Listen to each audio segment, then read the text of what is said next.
हमने last time क्या किया था? Recursive function. हाँ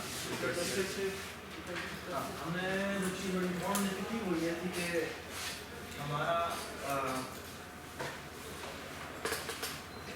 हमने देखा था कि जो मैथमेटिकल इंडक्शन है उसकी एक्चुअली प्रैक्टिकल रिप्रेजेंटेशन हमने रिकर्जन की फॉर्म में देखी, ठीक है। और हमने देखा कि जो रिकर्जन है वो एक्चुअली मैथमेटिकल इंडक्शन, ठीक है। और उसमें जो एसेंशियल पार्ट है वो ये कि जिस तरह हमें वहाँ पर बेस केस प्रूव करना होता है बिल्कुल इसी तरह हमें यहाँ पर बेस केस प्रूव करना होता है, ठीक है। और इंडक्शन में जैसे हम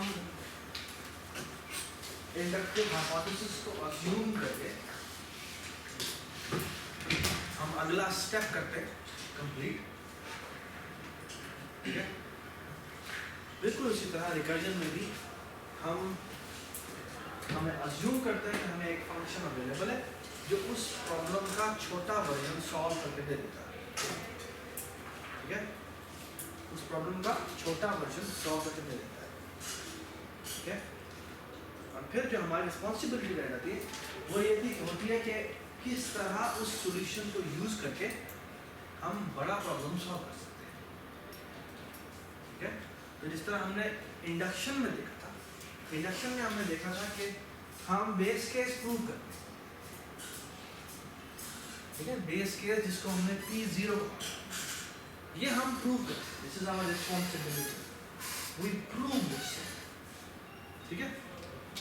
ये है मैथमेटिकल इंडक्शन, मैं इंडक्शन की बात करूं, ठीक है। और फिर हम क्या अज्यूम करते हैं और क्या प्रूव करते हैं? क्या अज्यूम करते हैं और क्या प्रूव करते हैं बताएं? हम अज्यूम क्या करते हैं? हम इंडक्टिव हाइपोथेसिस को अज्यूम करते हैं, ठीक है। हम इंडक्टिव हाइपोथेसिस जिसको हमने PK कहा था, ठीक है, ये हम अज्यूम करते हैं, ठीक है। ये हम अज्यूम करते हैं, ठीक है। और इसके थ्रू हम प्रूफ क्या करते हैं? PK plus 1। सो इंडक्टिव हाइपोथेसिस से हम प्रूफ की तरफ जाते हैं, ठीक है, जो कि एक्चुअली PK प्लस 1, ठीक है। ये चीज हमने प्रूव कर, ठीक है। और हमने इसका कनेक्शन देखा था कि रिकर्जन में हम क्या करते हैं, हम एग्जैक्टली ये चीज ऐसे बेस केस के तौर पे प्रूव करते हैं, ठीक है, जो हमारी टर्मिनेटिंग कंडीशन होती हैं। और ये चीज हम अज्यूम करते हैं वो होता है कि हमारा जो हमने बड़ा प्रॉब्लम सॉल्व करना है उसका स्मॉलर वर्जन का सॉल्यूशन हम अज्यूम करते हैं, ठीक है। कि लेट्स से कि हमें वो सॉल्यूशन कोई प्रोवाइड कर देता है और अब हमने जो चीज कंस्ट्रक्ट करनी होती है वो बिगर सॉल्यूशन, ठीक है। सो हम अज्यूम करते हैं कि हमारे पास उसका स्मॉलर वर्जन का सॉल्यूशन कोई ना कोई निकाल देता है, ठीक है।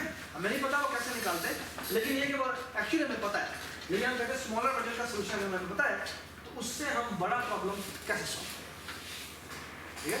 और उसकी हमने कुछ एग्जांपल दी, लेट मी आइटरेट।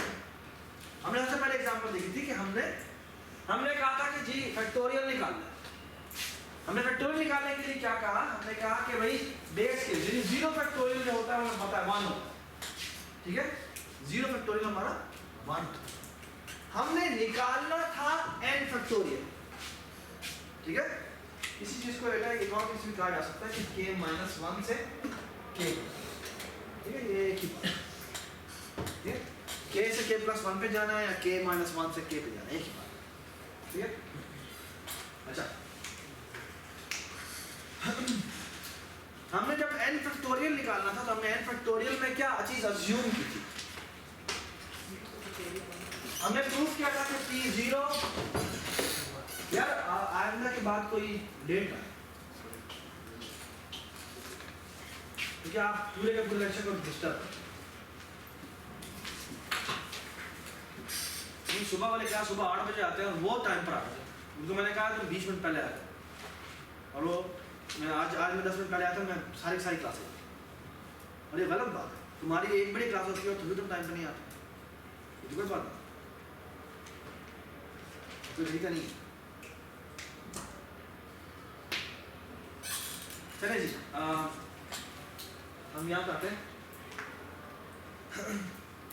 हम एन फैक्टोरियल की बात करते हैं ना। मैंने एन फैक्टोरियल निकाला है, हम कैसे निकालें, ठीक है। एन फैक्टोरियल निकालने के लिए क्या चीज़ हम हमें बेस केस को प्रूव करना होगा, ठीक है। ये हमारी रिस्पॉन्सिबिलिटी कि जब प्रॉब्लम बहुत छोटा रह जाएगा तो उसे हम कैसे सॉल्व करें, ठीक है। वो हमने उसके बाद जो इंडक्टिव हाइपोथेसिस से यहाँ पर इंडक्शन वाला जो काम किया था, बिल्कुल उसी तरह हमने यहाँ रिकर्जन में काम किया। लेकिन वो हम कैसे करते हैं, वो कैसे करते हैं कि अगर हमें कोई बता दे कि n-1 फैक्टोरियल कैसे निकालते हैं, तो मैं n फैक्टोरियल निकाल सकता हूँ। कैसे निकालता हूँ? हाँ, अगर हमें कोई बता दे कि n फैक्टोरियल कैसे निकालते हैं, n-1 फैक्टोरियल कैसे निकालते हैं, तो मैं n फैक्टोरियल निकाल दूंगा। What do I want to solve? I want to solve n factorial. ठीक है? What do I have as a inductive hypothesis? कि अगर मुझे कोई बता दे कि n-1 फैक्टोरियल कैसे निकालते, अगर कोई मुझे ये बता दे कि n-1 फैक्टोरियल कैसे निकालते हैं, तो मैं n फैक्टोरियल निकाल सकता हूँ। कैसे? क्या चीज लगे? n into n-1 factorial. कैसे? ठीक है। तो अगर मुझे स्मॉलर वर्जन का सॉल्यूशन पता लग जाए कैसे निकालना है, तो मैं बड़ा प्रॉब्लम का सॉल्यूशन निकाल सकता हूँ। That's our target. और वो हम कैसे निकालते हैं कि जो हमें स्मॉलर वर्जन का सॉल्यूशन देता है, उसी ये जो सॉल्यूशन मिला है उसको मैं बस n से मल्टीप्लाई करूंगा और मेरा आंसर आएगा। ठीक है, right, that was the idea. सही है। इसकी हमने कुछ एग्जांपल ली थी, और वो ये थी कि फॉर एग्जांपल हमने एक और कहा था कि अगर हमने किसी अरे में से कोई वैल्यू सर्च कर ली, ठीक है, तो हमने वो कैसे निकाली थी कि मेरी क्या रिस्पॉन्सिबिलिटी है एज ए बड़ा प्रॉब्लम सॉल्व करने की, कि मैंने जो इंडक्शन ली है, रिकर्जन ली है, वो मैं कहता हूँ कि मैंने लेंथ ऑफ द अरे के ऊपर सॉल्व किया। ठीक है, तो मेरी क्या रिस्पॉन्सिबिलिटी, मेरी रिस्पॉन्सिबिलिटी ये है कि मैं जो मेरा पहला इंडेक्स है उसके बारे में बताऊं कि ये वैल्यू जो मैं सर्च करने के लिए जा रहा हूँ वो इस जगह पर है या नहीं। अगर वो इस जगह पर है तो मैं इसी का इंडेक्स रिटर्न कर दूंगा। अदरवाइज मैं अज्यूम करता हूँ मुझे एक ऐसा रिकर्जन का प्रॉब्लम है जो कि मुझे इस छोटी अरे का सॉल्यूशन प्रोवाइड कर देगा। ठीक है, सो स्टार्टिंग फ्रॉम दिस मुझे मिला था कि हमने पूरी अरे में से निकालना है। हमने कहा कि ये इस इंडेक्स पे मैं क्या कर लूँगा, मैं खुद सॉल्व कर लेता हूँ, और मैं कहता हूँ ये छोटा वाला सॉल्यूशन है जो मुझे देगा वही मेरा सॉल्यूशन है। ठीक है, ये हमने लीनियर सर्च के फॉर्म में किया था, ऐसे है। अच्छा, फिर हमने एक और एग्जांपल ली थी जो कि थी बाइनरी सर्च। हाँ जी, बाइनरी सर्च में हमारी क्या रिस्पॉन्सिबिलिटी थी जब आप रिकर्जन के तौर पर सोचते, हमें एक अरे मिली हुई है, ठीक है, और हमें पता है कि वो सॉर्टेड अरे है, ठीक है, उसका एक स्टार्ट है और उसका एक एंड है। ठीक है, इसका इंडेक्स है और ये इसका इंडेक्स है। जी, हमने क्या किया था, डिवाइड बाय 2 किया, वो हमें मिडिल इंडेक्स बताया। ठीक है, वो हमें मिडिल इंडेक्स बताया, और इस इंडेक्स को जाके हमने देखा क्या ये वैल्यू है, क्या ये वैल्यू जो ये वाली वैल्यू है जो am, ठीक है, ये हमने जो सर्च करनी थी t उससे कंपेयर किया। अगर am की वैल्यू t से बड़ी है, इसका मतलब क्या है, am की वैल्यू यहाँ पे बड़ी वैल्यू इस वैल्यू से बड़ी है, मतलब क्या है, इसका मतलब है मेरा ये इस रेंज में लाई करता है। हाँ जी, प्रॉब्लम क्या सॉल्व करने जा रहे थे, उसका नाम है बाइनरी सर्च। ठीक है, और इसमें ये अरे मिली हुई है, और इसमें ये स्टार्ट है, और इसमें ये एंड है। ठीक है, रिस्पॉन्सिबिलिटी है जी। हमने ये m कंप्यूट किया जो कि है start plus e divide by 2। ठीक है, फिर हमने क्या देखा है, हमने क्या, मेरी responsibility as a bigger problem solve करने की ये है कि मैं अज्यूम करता हूँ मुझे छोटा प्रॉब्लम का सॉल्यूशन मिला हुआ है, ठीक है। जो मुझे छोटे यानी n जो n साइज का मैंने प्रॉब्लम सॉल्व करना था उससे छोटा वाला वर्जन मुझे भी सॉल्व करके दे देता है, ठीक है जी। मैंने यहाँ पे क्या अज्यूम किया था कि मुझे इंडक्टिव हाइपोथेसिस कौन सा सॉल्यूशन प्रोवाइड कर देगा, जी बताएं। हमने क्या चीज अज्यूम की थी कि मुझे क्या चीज इस प्रॉब्लम का कौन सा वर्जन मुझे सॉल्व करने की जरूरत नहीं है, वो मुझे इंडक्टिव हाइपोथेसिस यानी रिकर्सिव कॉल दे देगी। सिर्फ के मिडिल इंडेक्स में हमारा वो नहीं, मिडिल इंडेक्स पे चेक करना मेरी रिस्पांसिबिलिटी है। मिडिल हां ऑर्डर ऑर्डर तो क्या मतलब लास्ट और फर्स्ट इंडेक्स यहाँ से सर्च करना है, क्योंकि जब हम लेट्स दोबारा सर्च करेंगे तो इसका लास्ट और फर्स्ट इंडेक्स फिर हम क्या करते हैं, हम मिडिल इंडेक्स पे जाके चेक करते हैं। हम कहते हैं if this am double equal to t भी था ना,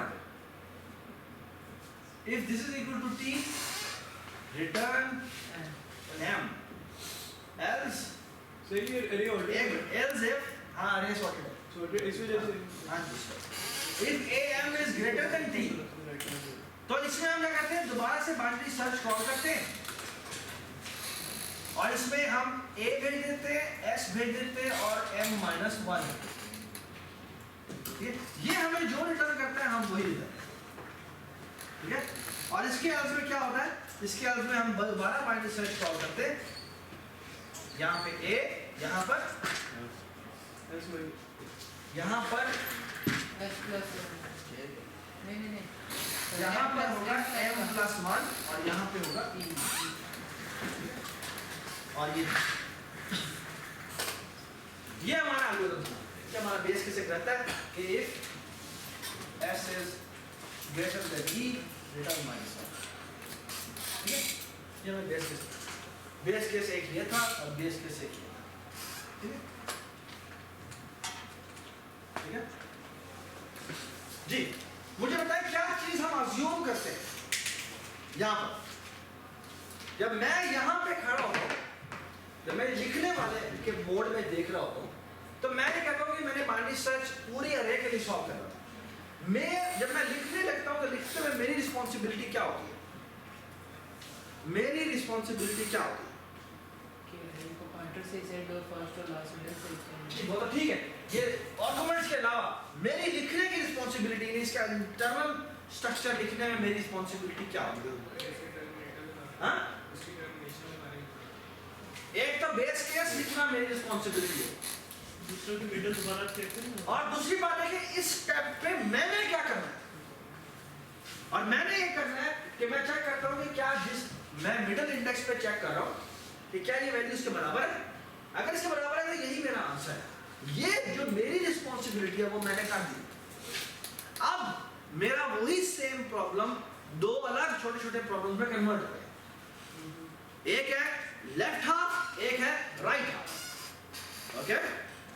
जो लेफ्ट हाफ और राइट हाफ है दोनों इस बड़े प्रॉब्लम के छोटे वर्जन, और ये इंटरनली कैसे सॉल्व होंगे जाके इसके ऊपर मैं बात नहीं करूँ, ये मैं अज्यूम करता हूँ कि वो मुझे सॉल्यूशन उसका प्रोवाइड इंडक्टिव हाइपोथेसिस मुझे सॉल्यूशन दे देगा, ठीक है।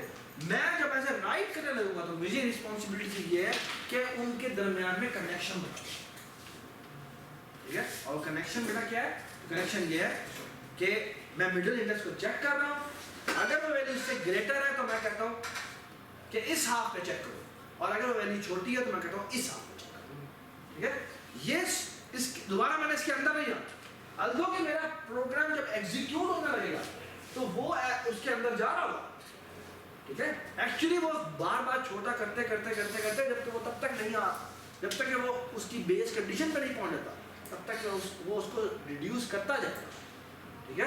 लेकिन आइए ये ठीक है, जब मैं डिजाइन करने लगूंगा तो डिजाइन करते हुए मैं सिर्फ ये सोचूंगा कि मैंने सिर्फ एक स्टेप कंप्लीट करना, ठीक है। बेस स्टेप मेरी रिस्पॉन्सिबिलिटी, और जो छोटा प्रॉब्लम उसका सॉल्व करने वाला है वो मैंने नहीं देखना, गिवन कि वो सॉल्यूशन मुझे मिला हो मैंने बड़ी चीज कंस्ट्रक्ट कैसे करनी, ठीक है। ये रिकर्जन का सोल ऑब्जेक्टिव था, ठीक है, ऑलराइट। और हमने बिल्कुल इस पे इंस्पिरेशन जो ली है वो मैथमेटिकल इंडक्शन थी, ठीक है। मैथमेटिकल इंडक्शन में भी एग्जैक्टली यही था कि हम बेस केस प्रूव करते हैं, ये हमारी रिस्पॉन्सिबिलिटी होती है, ठीक है। और उसके अलावा हमें क्या चीज करना होता है, उसके बाद हमने इंडक्टिव हाइपोथेसिस को अज्यूम कर रहे हैं और अज्यूम करके ये जो प्रूफ वाला कॉन्सेप्ट है हमने डिलीवर करना है, ठीक है। अच्छा, ये जो हमने स्टेप किए हैं इंडक्टिव हाइपोथेसिस है यहाँ पे जाने वाले, ठीक है। ये जो हम अज्यूम कर रहे हैं बात, ये सिर्फ ऐसे नहीं कि हमने अज्यूम कर लिया, एक्चुअली ये हमने काइंड ऑफ प्रोग्राम लिखा है। ये अगर मैं कहता हूँ कि k = 10 के नीचे 10 से मैं अगर इमेजिन करूँगा 10 से मैंने 11 के लिए चलाना है, तो ये डायरेक्टली 10 से 11 पे नहीं चलता। ये पहले क्या होता है, पहले ये पीछे आता है, 10 से 11 पे जाने से पहले वो पहले 9 से 10 पे जाना चाहता है, लेकिन 9 से 10 पे वो नहीं जा सकता, फिर वो 8 से 9 पर आएगा, फिर वो 7 से 8 पर जाएगा। वो पहले जब तक वो बेस केस पर पहुंच नहीं जाता तब तक वो रिकर्सिव कॉल नीचे आती है, फिर वो बेस केस से पहुंचती है, बेस केस से वो 0 और बेस का फर्स्ट स्टेप हमने पूरा का पूरा सॉल्व कर दिया होता है यहाँ, तो फिर वो बेस केस से एक स्टेप आगे जाता है और वो कंस्ट्रक्शन भी हमने बना दी है, फिर वो एक स्टेप आगे जाता है, फिर वो दूसरा स्टेप आगे जाता है, फिर वो तीसरा स्टेप आगे जाता है, इस तरह जाकर हमारी रिकर्जन अनफोल्ड होती है। ओके, ऑलराइट, चलिए। तो ये था हमारी स्टोरी, जो कि हमने कहा था कि जो हमारी जो हमारी रिकर्जन है और हमारी रिकर्जन एक्चुअली शायद इसका फैंसी नेम है, प्रोग्रामिंग में जो हमारा उसके पीछे बैकग्राउंड पीछे खड़ा हुआ है वो एक्चुअली मैथमेटिकल इंडक्शन, ठीक है। We have taken the inspiration from its mathematical, ठीक है, ऑलराइट। चलिए हम आज कुछ और एग्जांपल्स करते हैं।